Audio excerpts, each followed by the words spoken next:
PT Radio Istana Siar FM Bojonegoro mempersembahkan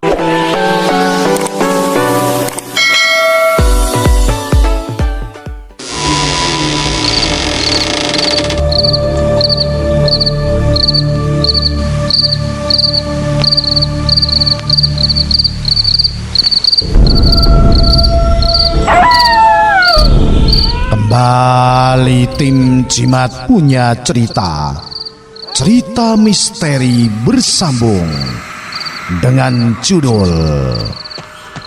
Malimunan, kisah dari suku Dayak. Kisah ini ditulis dan dikirimkan oleh Nino Kristiandi Nelis di Desa Saipaken, Kabupaten Barito Selatan.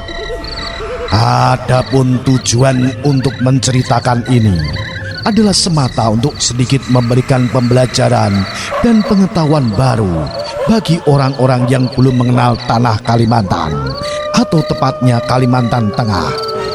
Ini agar lebih memahami kenapa sebagian suku-suku Dayak di Kalimantan Tengah masih mempertahankan tradisi leluhurnya. Mereka bukannya tidak punya agama dan tidak percaya Tuhan, tapi kadang-kadang kekuatan alam yang ada di Kalimantan Tengah ini memang tak bisa diremehkan begitu saja. Dan bukankah dalam hal ini kita pernah mendengar istilah manusia itu akan lebih baik jika mau berdoa dan berusaha. Jadi kalau kita hanya berdoa tanpa adanya usaha, maka kita tak akan bisa apa-apa. Nah, begitulah dengan pesan moral yang akan disampaikan dalam kisah kali ini. Kita akan diajarkan untuk bertahan hidup dari ganasnya hutan Kalimantan Tengah dengan mengandalkan penggabungan antara doa dan usaha. Disinilah kita akan tahu bagaimana pentingnya menghormati, menjaga, dan mengetahui situasi serta tradisi adat orang-orang di mana tempat kita berada. Semoga dengan mendengarkan cerita Jimat yang berjudul Malimunan ini, kita akan lebih memahami kalau hutan Kalimantan dan segala isinya itu sangat penting bagi suku-suku Dayak. Nah, inilah cerita misteri bersambung Malimunan.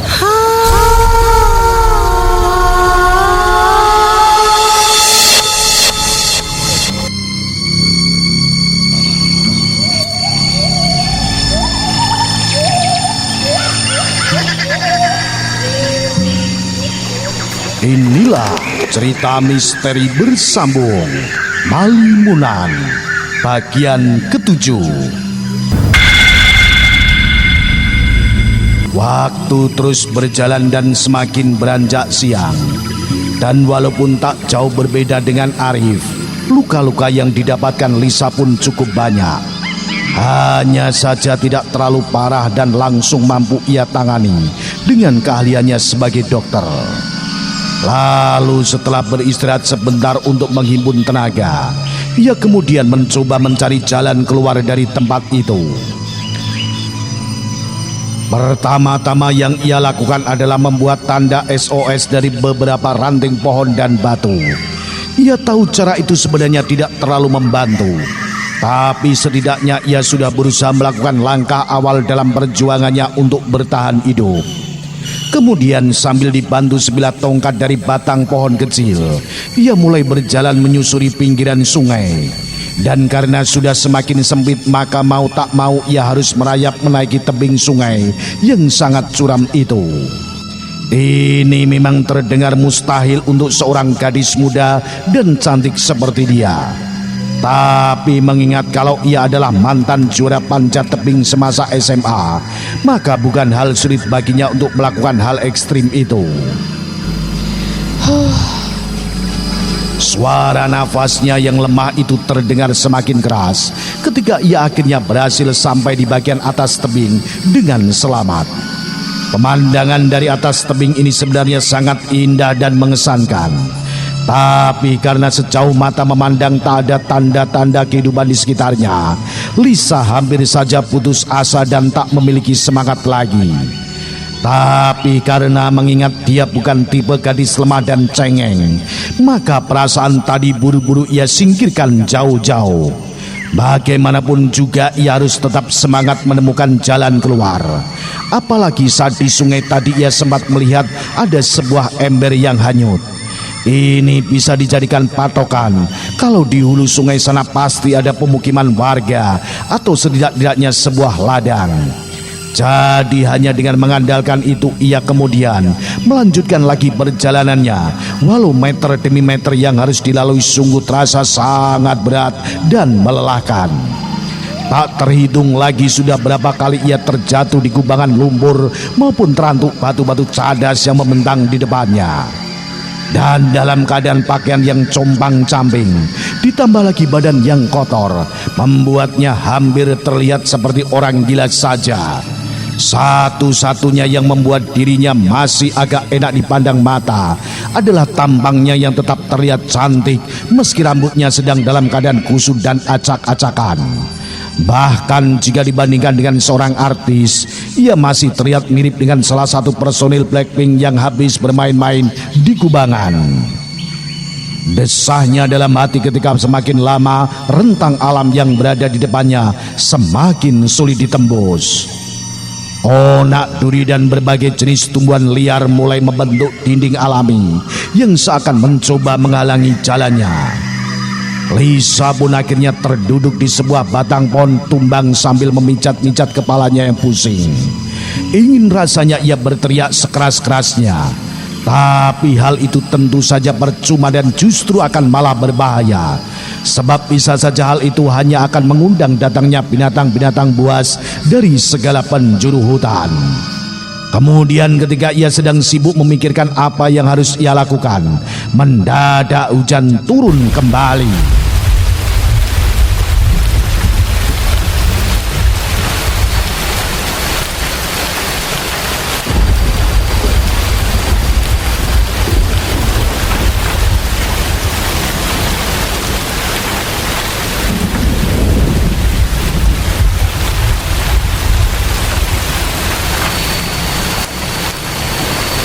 Hal ini tentu membuat ia semakin panik dan kelabakan.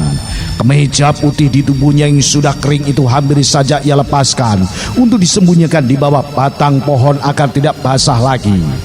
Tapi walaupun ia sendirian di tengah hutan, ia masih sadar untuk tidak melakukan hal itu. Naluri kegadisannya tetap merasa risih jika tubuh putih dan mulusnya harus terekspos walau jelas tak akan ada orang yang melihatnya. Jadi akhirnya mau tak mau, ia hanya pasrah ketika hujan kembali membuatnya basah kuyup dan kedinginan.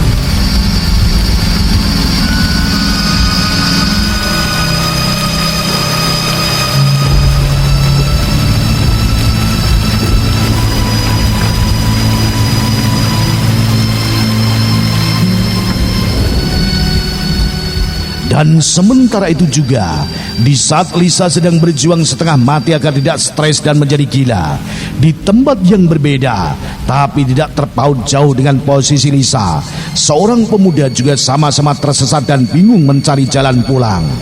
Pemuda itu sebenarnya adalah pemuda penduduk desa Batuah juga.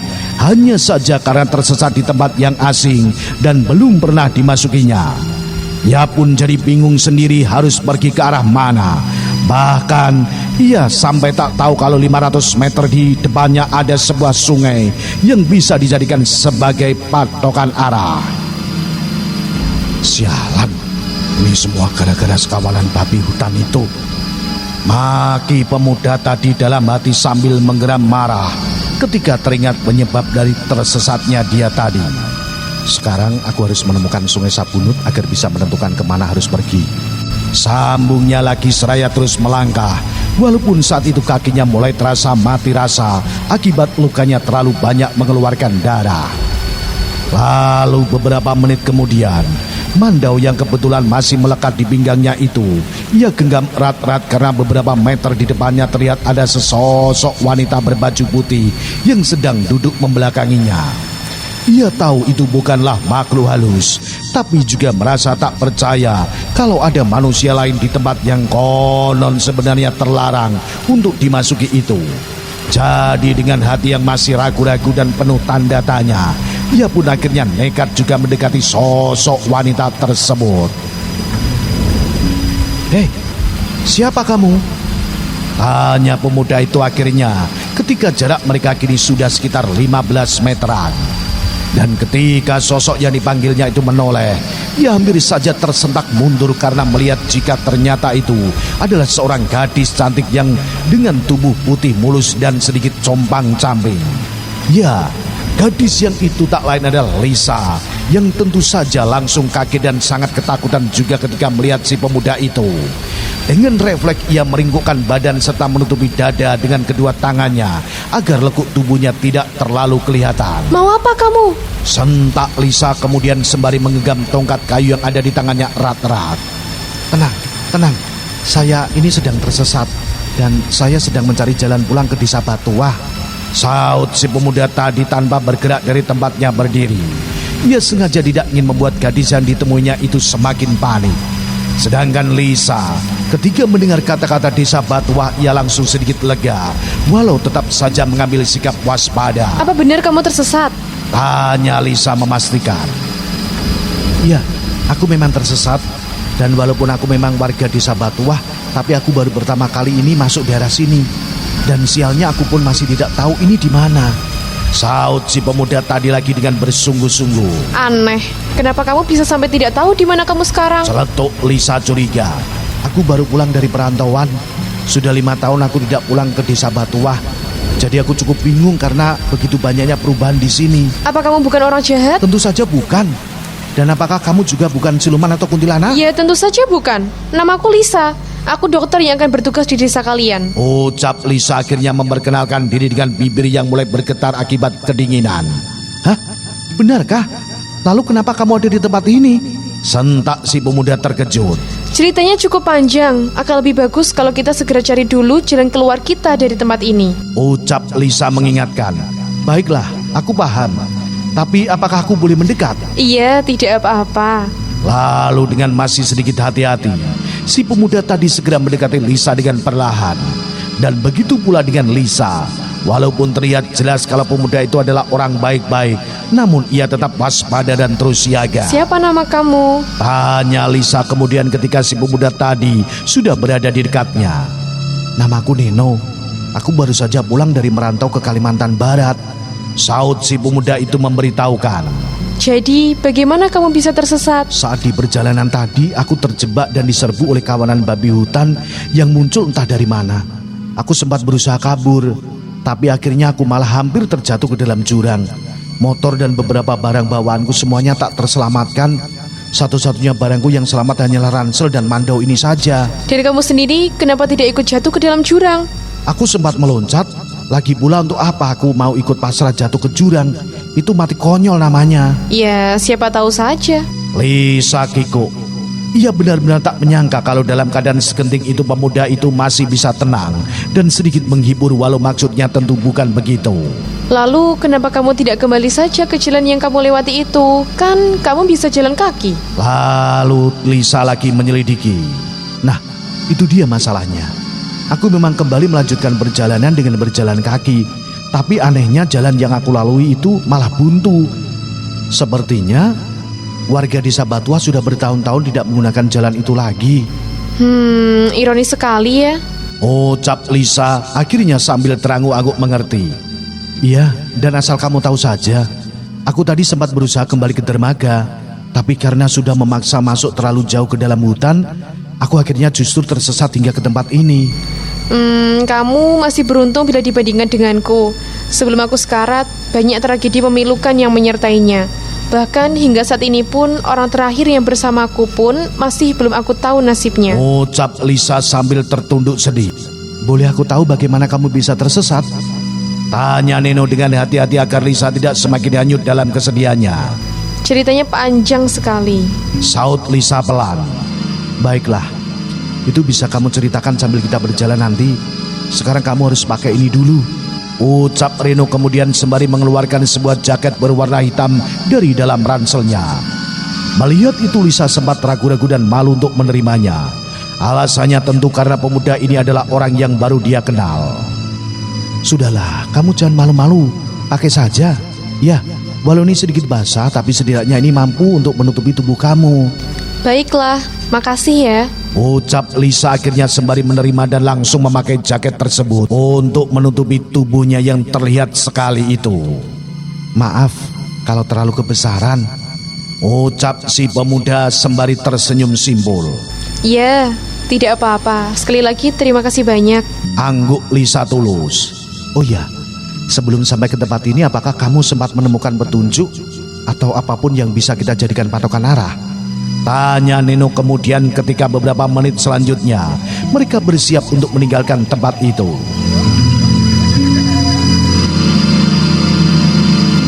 Satu-satunya petunjuk yang aku ingat adalah ember hanyut saat aku masih di sungai tadi. Oh ya, bagus. Kalau begitu kita akan berjalan menuju hulu. Alasannya? Ya simpel saja kan. Itu artinya di hulu pasti ada perkampungan atau rumah orang. Iya sih. Oh iya, tak jauh dari tempatku terdampar tadi, aku sempat melihat ada sebuah pusaran air yang sangat dahsyat. Aku yakin ada sebuah lubang besar di dasar sungai itu. Apa itu juga bisa dijadikan petunjuk? Sebentar, kamu ada melihat pusaran air? Tanya Neno dengan dahi berkerut. Iya, memangnya kenapa? Jadi begini, kalau kamu tadi memang ada melihat pusaran air yang besar, itu artinya kamu telah melihat sungai Sabunut. Lalu artinya kita sekarang sedang berada di tengah-tengah wilayah tanah kematian. Ucap Neno sambil mulai terlihat tegang. Astaga, tanah kematian itu bukanlah nama tempat yang bagus kan? Tanya Lisa ikut-ikutan tegang. Benar, sangat tidak bagus. Karena menurut cerita kakekku, tanah kematian ini adalah lokasi peperangan antara suku pada zaman dulu. Jadi sangat banyak benda pusaka dan ilmu-ilmu hitam maupun putih yang tertinggal di sini. Dan itu akan sangat berbahaya bagi siapapun yang berada di sini. Jelas Neno menerangkan. Ya Tuhan, lalu kita harus bagaimana? Tanya Lisa lagi dengan perasaan yang mulai ketakutan pula. Kita harus berusaha sekeras mungkin agar keluar dari wilayah ini sebelum para penghuninya menyadari keberadaan kita. Hah? Para penghuni hutan? Maksudnya? Ya, siapa lagi kalau bukan hantu, siluman, dan lain sebagainya. Astaga, aduh, aku sudah tidak sanggup lagi. Ucap Lisa tiba-tiba sambil mulai menangis sesenggukan. Tampaknya ketegaran dan kekuatannya mulai mencapai batas akhir. Dokter Lisa, kamu harus kuat. Ingat, tugas mulia kamu ke sini itu untuk apa? Ucap Neno mencoba memberikan semangat untuk Lisa. Tapi aku sudah lelah dengan semua ini. Ucap Lisa sambil tanpa sadar menggenggam tangan Neno karena lututnya sekarang mulai terasa lemas. Dan Neno paham sekali bagaimanapun perasaan Lisa. Maka oleh sebab itu, walaupun baru kenal, Neno langsung memperlakukan Lisa seperti adik kandungnya sendiri. Ia bahkan tanpa sungkan langsung merapikan rambut Lisa yang kusut itu dengan jemarinya. Tindakan ini konon katanya akan membuat seorang wanita yang sedang putus asa bisa menemukan semangatnya kembali. Aku memang sudah lama tidak pulang ke desa Padoa, tapi sebagai orang yang lahir di hutan, aku masih punya kemampuan bertahan hidup di tempat seperti ini. Jadi aku janji sama kamu, kalau aku pasti akan bisa mengeluarkan kita dari sini. Ucap Neno kemudian dengan penuh keyakinan. Apakah omonganmu bisa dipercaya? Tenang saja, aku bisa apa saja, mulai dari bela diri, ilmu kebatinan, penangkal hantu dan penolak bala. Saut Neno dengan menunjukkan wajah serius. Oh iya? Iya, dan masih ada satu lagi yang tak kalah hebatnya. Apa itu? Tanya Lisa penasaran. Aku sering berbohong. Lisa menahan tawanya. Ia sadar kalau Neno hanya berusaha menghiburnya agar tidak patah semangat lagi dan itu berhasil. Baiklah, aku percaya sama kamu. Sekarang kita bagaimana? Ucap Lisa akhirnya sambil sedikit tersenyum dan berniat melepaskan genggamannya dari tangan Neno. Tapi agar membuat Lisa merasa selalu dilindungi dan aman, Neno malah menggandeng tangan gadis cantik itu dengan erat. Jadi mereka kini berdua langsung akrab walaupun sebenarnya baru saja kenal beberapa puluh menit yang lalu. Sekarang ayo kita pergi dari sini dan kamu pegang ini sebagai senjata. Ucap Neno sembari memberikan sebilah badik untuk Lisa. Baiklah, tapi kita sekarang ke arah mana? Tanya Lisa setelah menerima badik tadi. Kita akan kembali ke sungai. Kita akan susuri tepian sungai itu hingga sampai ke hulu. Saut Neno menjelaskan rencananya. Tapi sungainya deras sekali dan harus menuruni tebing dulu. Aku tahu, Makanya kita harus cari jalan lain yang lebih mudah. Baiklah, aku setuju. Lalu sambil terus bergandengan tangan, mereka berdua perlahan menerobos hutan dengan hati. Tapi sesekali juga Neno harus melepas gandengan tangannya ketika ada semak belukar yang harus ia potong.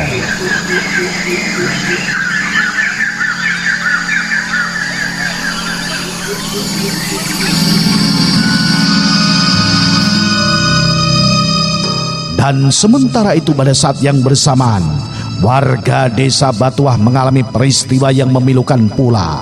Satu persatu warga yang sakit itu mulai ada yang meninggal dunia. Hal ini jelas jadi menghambat rencana pencarian Dr. Lisa yang sudah mereka susun rapi. Sebagian anggota tim ada yang membatalkan ikut mencari Dr. Lisa karena keluarganya meninggal dunia.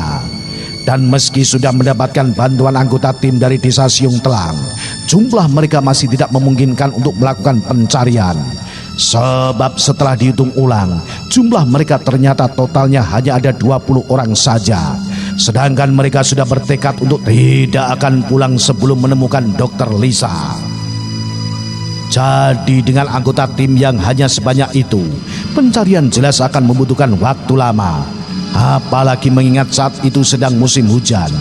Berbagai mara bahaya dan bibit penyakit sudah pasti menanti mereka ketika di hutan nanti.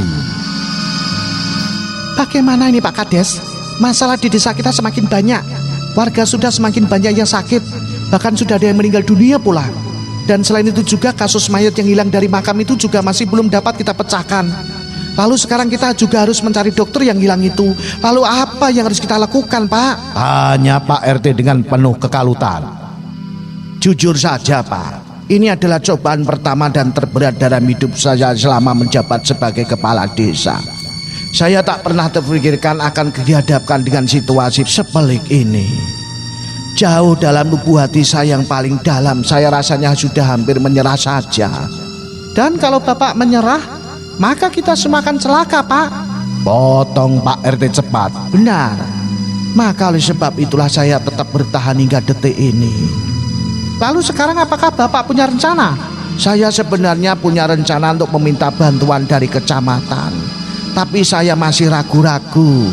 Saya paham dengan keraguannya Pak Kades itu. Semua pasti karena sekarang di kecamatan sedang masa-masa kampanye kan. Kita takutnya masalah desa kita ini malah akan disisipi oleh politik-politik yang gak jelas. Ya, Bapak benar. Itulah alasan saya masih ragu-ragu untuk segera melaporkan masalah ini ke kecamatan. Kalau begitu untuk sementara ini kita jangan dulu melaporkannya ke kecamatan. Kita coba dulu selesaikan masalah ini sendirian. Dan kalau memang kita sudah tidak bisa berbuat apa-apa lagi, barulah kita pikirkan langkah selanjutnya. Ucap Pak RT akhirnya memberikan masukan. Ya, Bapak benar. Dan kalau begitu saya akan perintahkan seluruh warga desa untuk saling bekerja sama dalam memecahkan masalah ini secepatnya. Dan jika dalam 3 hari kita tidak bisa menyelesaikan satu masalah saja, maka kita harus melaporkannya ke kecamatan. Baik Pak Kades, saya setuju. Ya sudah, kalau begitu kita ke kantor desa dulu, kita temui warga di sana. Pungkas Pak Kades mengakhiri. Lalu saat keduanya melangkah beberapa meter saja, mendadak salah seorang warga berlarian ke arah mereka. Dari tingkah dan gelagatnya ada sesuatu yang penting yang ingin disampaikannya. Nah, apa yang akan disampaikan warga tadi dan bagaimana nasib Dr. Lisa dan Neno? Ikuti terus cerita misteri bersambung Malimunan seri selanjutnya. Salam Cimatres, salam misteri. Au.